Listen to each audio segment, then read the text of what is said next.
ఏం రావయ్య దిగులుగా ఉండవా? నా కొడుకు తప్పుడు దారిలో పోతున్నాడు, నేను చెప్పిన ఇన్నంటున్నాడు. సరే రేపు ఒకసారి కాయల దగ్గర తీసుకోరా, నేను మాట్లాడతాను. సరే. ఏం పిలిచినావంట? తిన్నావా? తిన్నా. అబ్బా ఏంద్రి ఎండా? ఎన్నో క్లాస్ చదువుతున్నావా? ఇంటర్మీడియట్. మందు సిగరెట్లు తాగుతున్నావా? లేదు లేదు, నీకెవరు చెప్పినారు? మా కొడుకు దిగుడు మీ కాలేజీ కదా, వాడు చెప్పినలే.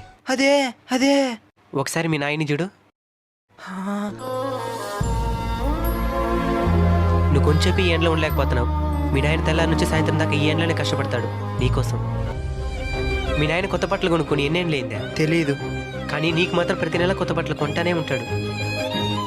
ఇక్కడికి దేంట్లో వచ్చినవా? బైక్లో. మీ నాయన కాళ్ళకి చెప్పులు కూడా లేవు. బిడ్డ ఎదుగుదల కోసం తండ్రి ఎన్ని త్యాగాలు చేస్తున్నాడు ఈ వయసులోనే తెలుసుకోగలగాల. ఈ వయసులో సినిమా శిఖర్లు, అమ్మాయిలు, మందు, సిగరెట్లు కాదు నేర్చుకోవాల్సింది, చదువు. ఇక మీట చెడు అలవాళ్ళ జోలికి పోను. నా కోసం కాకపోయినా మా నాయన కోసం అయినా మానేస్తాను.